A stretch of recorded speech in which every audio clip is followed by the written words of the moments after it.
南龙侯。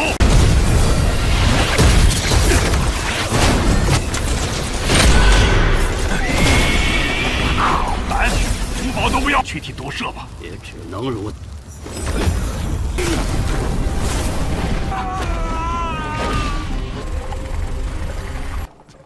原来一切都……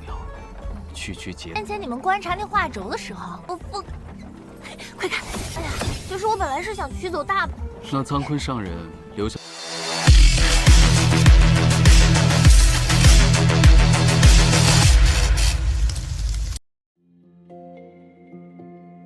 Halo semuanya, selamat datang di Ruang Sinema. Bagaimana kabar kalian semua? Semoga selalu sehat dan baik-baik saja. Sesuai jadwal, jadi pada hari ini kita akan kembali melanjutkan series Donghua A Record of Mortal Unity Mortality Season keempat episode terbaru. Yang mana ini adalah episode yang ke-52 atau yang ke-176.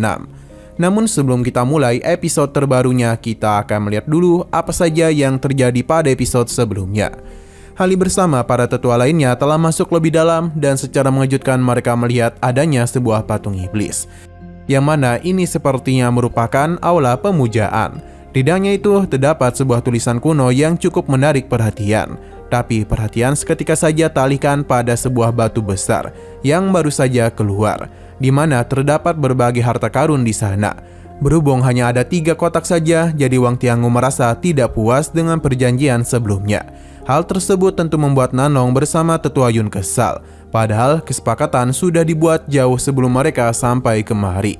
Di saat Nanlong terus berbicara, tanpa diduga Yun yang merupakan sahabatnya malah mengkhianati dirinya. Ini tentu saja membuat dia terluka sangat parah.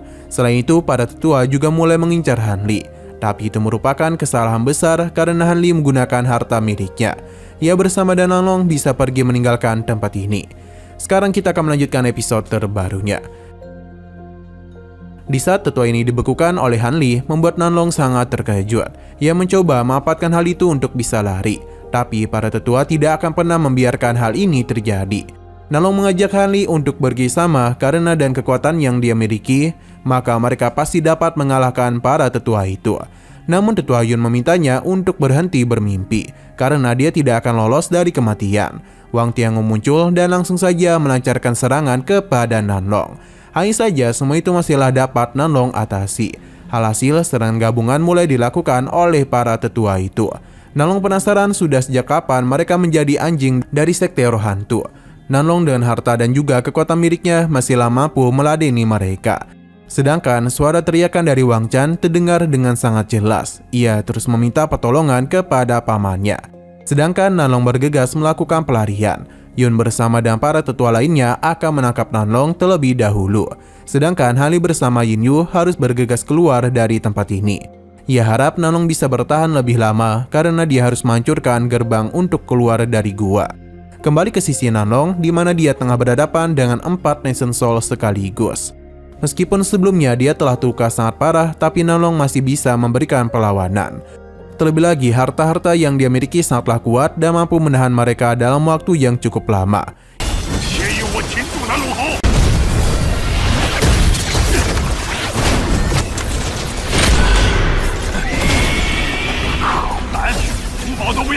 Hingga Nanlong menyusul Han Li.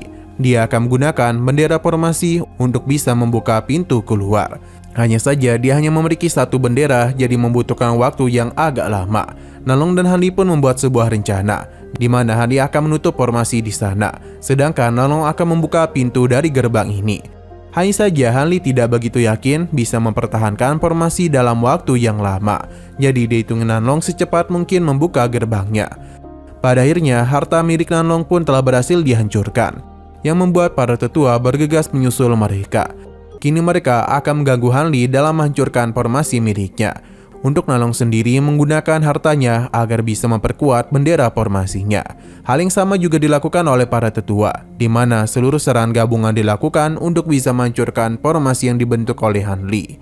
Entah siapa yang lebih dahulu berhasil, kelompok Han Li atau kelompok Tetua Yun, karena hanya tinggal waktu saja yang menentukannya.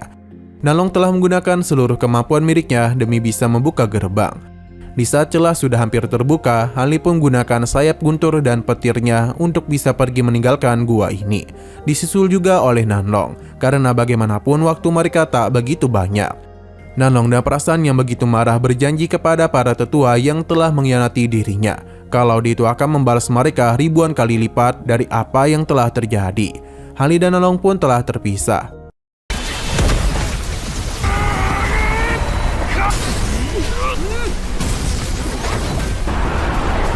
Di mana Tetua Yun bersama yang lainnya tak akan bisa melakukan pengejaran karena baik Han Li maupun Nanlong menggunakan harta pelarian diri.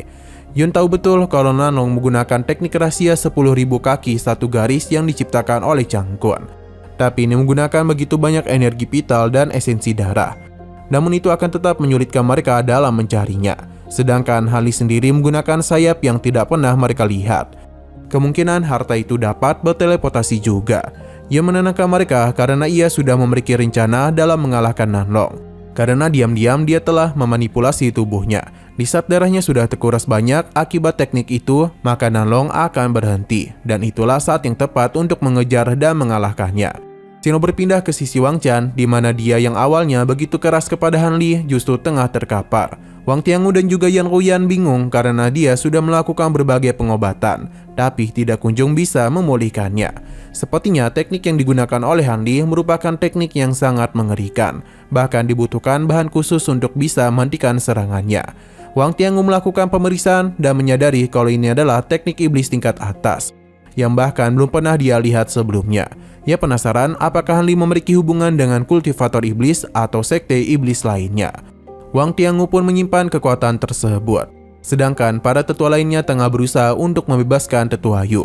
Mereka tidaklah dapat membebaskan tubuh fisiknya. Jadi satu-satunya cara adalah Tetua Yu harus mengeluarkan jiwa baru lahirnya dan mencari tubuh yang cocok untuk digunakan. Pada awalnya dia itu agak ragu hingga dia pun mengeluarkan jiwa baru lahirnya. Namun ini merupakan kesalahan yang fatal sebab ia sudah cukup lama berada dalam teknik api tersebut. Jadi meskipun dia mengeluarkan jiwa baru lahir sekalipun, jiwanya itu tetap terbakar oleh api beku. Bahkan ini langsung musnah.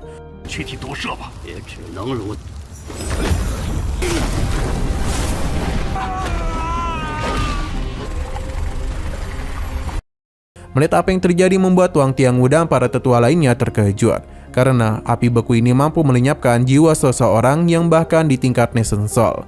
Mereka sungguh tidak menduga Han Li yang merupakan Nation Soul termuda memiliki kemampuan yang begitu mengerikan. Bagaimana tidak, dia sangat hebat dalam teknik formasi dan juga memiliki seni iblis tingkat tinggi. Ditambah teknik api yang begitu mengerikan. Wang Tiangu penasaran dari manakah dia berasal. Ia menyalahkan Wang Chan karena akibat ulahnya mereka membiarkan sebuah ancaman besar bagi sekte roh hantu hidup. Xiong berpindah ke sebuah tempat di mana saat ini terlihat dengan jelas kalau Kelamulan tengah melakukan perjalanan. Tapi siapa yang menduga kalau Han Li memilih bersembunyi dalam karapan itu? Yin Yu memuji idenya. Dengan begini mereka bisa meninggalkan padang rumput Mulan tanpa ada yang menyadari. Han Li menjelaskan kalau ini hanyalah karapan kecil saja yang digunakan untuk mengambil sumber daya di Tianan. Sepertinya tujuan Kelamulan bukanlah berperang, melainkan hanya melakukan persiapan saja. Yin Yu terlihat sangat kesal karena mereka tidaklah memiliki kesempatan untuk menghabisi Wang Chan. Padahal itu sudah sangat kesal kepadanya. Han Li menenangkan Yin Yu karena serangan yang dia lakukan pasti telah membuat Wang Chan terluka parah. Alasan dia tak menghabisinya karena hal itu akan membuat Wang Tiangu memiliki waktu untuk mengejarnya. Jadi dengan sekaratnya Wang Chan, ia pasti tengah sibuk untuk mengobatinya. Terlebih lagi bagi Han Li, Wang Chan bukanlah ancaman. Jadi dia bisa kapanpun menghabisinya. Yin Yu sangatlah terkesan dengan kepintaran tuannya. Terlebih lagi sekarang mereka telah mendapatkan begitu banyak harta karun. 3 kotak sudah berhasil Yin Yu ambil, di mana dia diam-diam naik ke lantai kedua saat mereka mengamati gulungan tersebut. Sebenarnya ada 6 harta karun, namun Yin Yu mengambil 3. Jadi karena itulah hanya ada 3 harta di sana. Pada awalnya dia itu hanya ingin meninggalkan 1 harta, tapi dia takut itu akan menimbulkan kecurigaan bagi mereka. 先前你们观察那画轴的时候，快看！哎呀，就是我本来是想取走大。让苍坤上人留下。 6 harta ini adalah harta penting yang ditinggalkan oleh Chang Kun. Sekarang Han Li memiliki 4 karena sebelumnya Nanlong memberikan 1 kepadanya. Bagi mereka, ini adalah perjalanan yang sangat berarti. Jinyu merasa Hanli sangatlah berani membiarkan dirinya masuk lebih dahulu di hadapan para Nation Soul. Hanli tahu itu sangat berisiko, tapi dia sudah cukup percaya diri dalam mengambil keputusan. Jikapun gagal, ia hanya perlu melarikan diri saja. Selain itu, ia juga memuji Jinyu karena memiliki teknik pelarian yang sulit dirasakan oleh siapapun. Jinyu pun merasa malu karena terus dipuji olehnya. Selain itu, dalam kotak ini terdapat aura yang sulit untuk disembunyikan. Jadi pada awalnya, Jinyu itu agak ragu. Namun pada akhirnya dia telah berhasil melakukannya. Hanli mulai membuka salah satu kotak di mana di dalamnya terdapat sebuah gulungan. Jinyu sama sekali tidak tahu apakah hal tersebut. Jadi dia memilih untuk membuka kotak satunya lagi, di mana di dalamnya terdapat sebuah botol pil. Di saat dibuka, ada aura yang begitu kuat, bahkan Hanli menahan Jinyu karena jika sampai botol ini terbuka, takutnya hal buruk akan terjadi. Bahkan kemungkinan dia kesulitan untuk bisa menghadapinya. Untuk kotak selanjutnya menyimpan sebuah harta yang mana Jinyu merasa itu adalah kastil kuno yang terkenal dari periode liar, yang berasal dari Jicheng Timur. Hanli tidak menduga Jinyu mengenali harta itu. Dia pun berpikir kalau harta ini mungkin bagian dari alam surga. Tapi Jinyu tidaklah membenarkan hal itu. Hanya saja harta ini cukup langka karena bisa memberikan pertahanan dengan area yang begitu luas. Bahkan jika menyempurnakannya dalam tingkat Yuanying, ini bisa melindungi makhluk hidup sejauh 100 mil dari bahaya apapun. Jika menggunakannya dalam menjebak musuh dan menggunakan api sejati, maka mereka bisa dengan mudah mengalahkan musuh tersebut. Melihat Jinyu yang bersikap seperti ini membuat Hanli sadar kalau dia tengah menjadi orang yang berbeda. Bahkan ketika ditegur, Jinyu seakan-akan baru sadar. Hanli penasaran apakah dia pernah melihat harta itu. Jinyu pun seketika saja mengalami kilasan dari ingatan masa lalunya. Jinyu yakin ini adalah ingatan dari masa lalunya yang sudah cukup lama mengalami hal itu. Seakan-akan dia dulu pernah memiliki harta yang sama, tapi dia merasakan sakit kembali di kepalanya. Hanli bingung jika harta ini berharga, lantas mengapa Chan Kun tidak pernah menuliskannya dalam catatan? Apakah ini berasal dari catatan kekaisaran? Kemungkinan harta ini Chan Kun dapatkan di lembah Mulan. 前见过。